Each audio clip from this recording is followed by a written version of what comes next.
Right.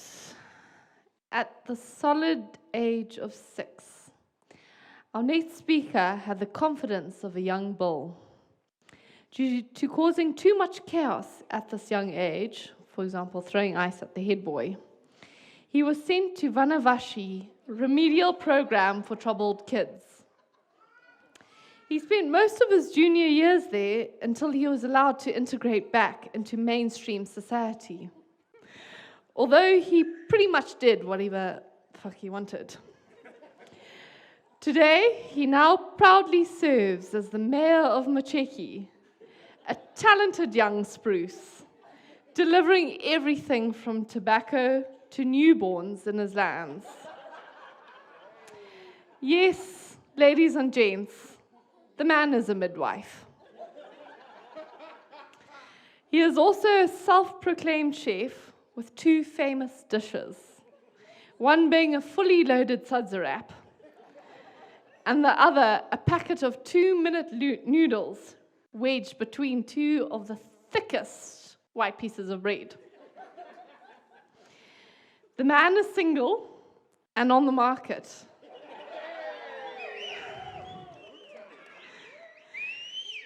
Yet, much like the Angolan pitta, he is seldomly seen in this neck of the woods. He is very easy on the eye, so we can't imagine this drought lasting much longer. The man resides in a 1-bedroom mansion in the heart of his fruitful lands. And a stone throw away from this mansion, you'll find an open-air toilet. So ladies, if you're interested in stargazing while doing your business, this right here is your man. In fact, there's a video of him giving an in-depth tour of this prime piece of real estate. Contact me later if you want info. Ladies and gents, it's Brandon Jordan. I will eat like a Bobjan, drink like a Bobjan, sleep like a real Bobjan. I will cry like a Bobjan, laugh like a Bobjan, run like a real Bobjan. I will fight like a Bobjan, shout like a Bobjan, sing like a real Bobjan. And if anybody asks me what is my name, I will say my name is Bobjan.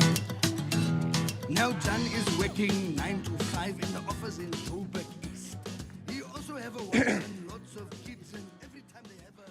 Hi, for those who don't know me, my name is Brandon, and I am in Harare, so I made my Brandaveen a little bit posher today than it normally is. A lot of you don't know, but I actually first met Tom in Binga. If you don't know where Binga is, no one knows where bloody Binga is.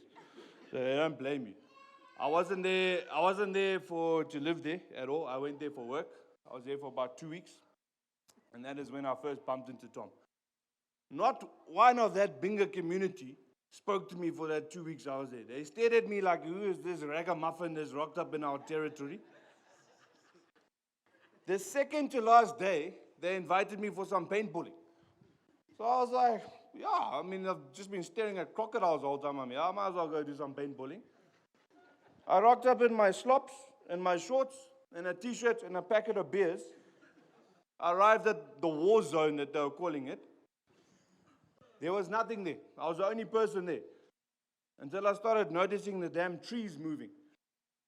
These oaks had built their homemade camouflage suits to come and play paintball with. I'm there in my slops and my fellies, and these hillbillies are jumping out of trees. They've got call signs like fat chicken formation, and coming at me in their little bushes. I left Binga thinking to myself, I will never associate with those swamp people for the rest of my flippin' days.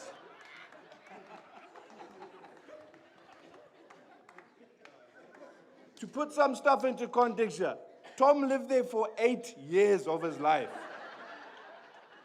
There were 3 people in their 20s in Binga. One was Tom, 2 were dating. Tom was a third wheel for 8 years of his life. Like, I'm a farmer, I know droughts, but it's shamari.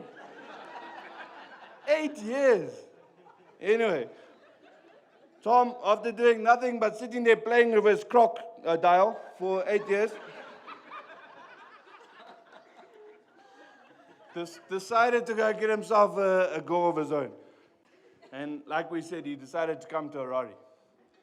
We had a student digs at the time, although none of us studied anything, we just lived in a house.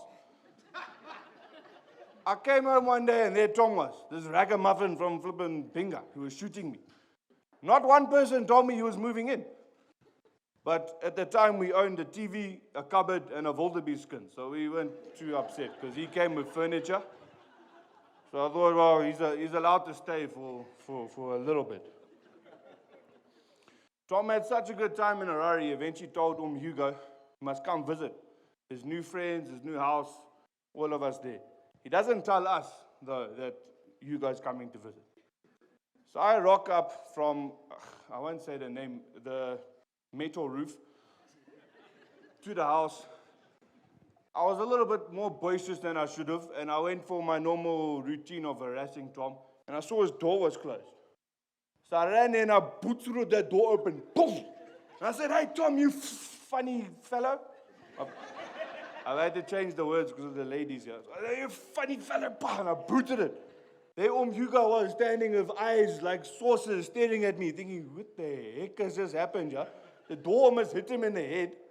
While I'm apologizing and going to shake his hand, the other housemate burst in. Hey, what's making all that noise here? I look at Hugo. His eyes are bigger than when I almost kicked him with the door. Josh is standing there, kauwgat, naked. Hugo is staring his little blind worm in the eye. He was staring the devil in the eye as he walked in there. So Josh quickly grabs a pillow and hides his little dignity and goes to shake his hand, and that was our first impression of meeting Tom's family, really. Tom is a great cook. I'll give that to him. He is a flippin' brilliant cook. He was such a good cook that on Sundays, everyone would pull into our student digs for Sunday roast. We had Sunday roasts, we had potjies, we had roast goat, we had all sorts of things on a Sunday. People would come from all over. All of our friends would pull in for Tom's food on a Sunday. The one particular Sunday, we had our best friends. A lot of them are here tonight, and some other guys that had stayed the night on the Saturday. And Tom cooks our food. We all eat. Some guys go home. Some stayed. Some of us were swimming. By the end of the evening, there was one oak left. So I look at his oak. I'm like, shucks, look for his car. There's no car. So I go up to him like, Sham, who did you come with? What are you doing here? He said, no, I don't have a home. So I was like, how'd you get here? He says, no, someone told me that there's this place you can just pull in, this digs, you can just pull in and sleep, and the oak will cook for you on a Sunday. A freaking tramp, a manky old tramp had wandered into our house and stayed for 2 days and no one noticed. It shows you the caliber of friends we're dealing with here. When a tramp is sitting on our couch and we just thought he was one of us for 2 days. Flip. Oh, Lordy.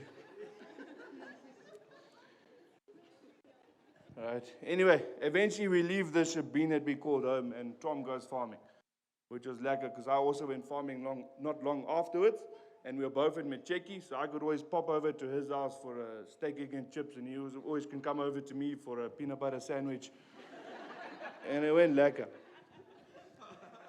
And it was on one of these stints where we had done a long stint on the farm. I think we were 7-8 weeks of just on the farm, reaping tobacco, doing nothing. And someone called us, one of our friends, Ben Brown, was having a polo event. So we said, right, we're heading to that thing. Straight from the munda, not to wash, not to anything. We didn't know polo was posh. I would have put a rosemary in my brandy if I'd known that. We shoot across to this polo event in our felt schooner and our shorts, and we pick up our other friend, Adrian, straight from the munda to the polo. And we're sitting there. Not one polo person came within 10 meters of us, but we sat in our circle. We hadn't quite transitioned back from like farm to town life or English, Shona to English. We were still in the mix. And then who walks in? It's Pauline, Talia, and Lauren Baxter. They all walk through. Tom looks at me, he says, Brandon. Yeah? wana musikana wea, akanaka. Ashwa akanaka. We sat there, Tom was smiling at Pauline, giving her a little look. We had a cup after an hour of brandies. He says, right, I want to talk to this lady. So now we think, yeah, go my boy. He stands up, dusts his hair, kicks his veldskoeners a little bit, makes the walk. I have never seen a man walk that confident towards a woman in my life. Makes eye contact with her, goes straight up to her, puts his hand out and says, hello.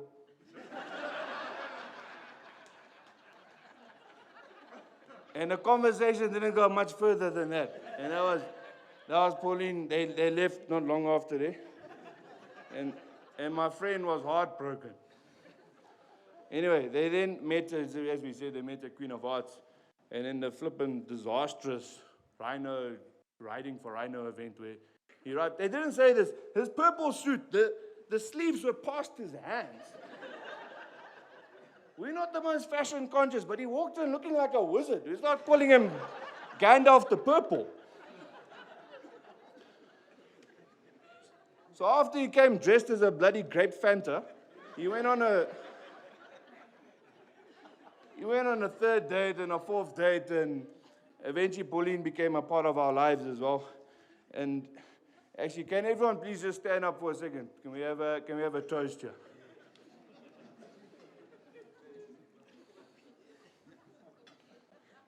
Guys, Tom, you look all right. Pauline, you're looking stunning tonight. Can everyone please cheers Pauline how good she looks? All right, you can sit again.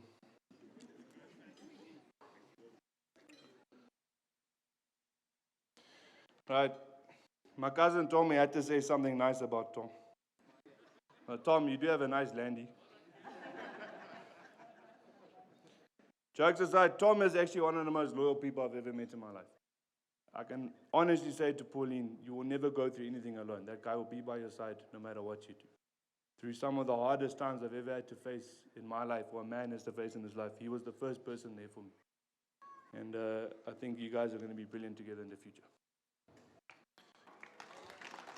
All right. Can we all stand again, sorry, and toast the bride and groom. Cheers, cheers, cheers, cheers. Thank you.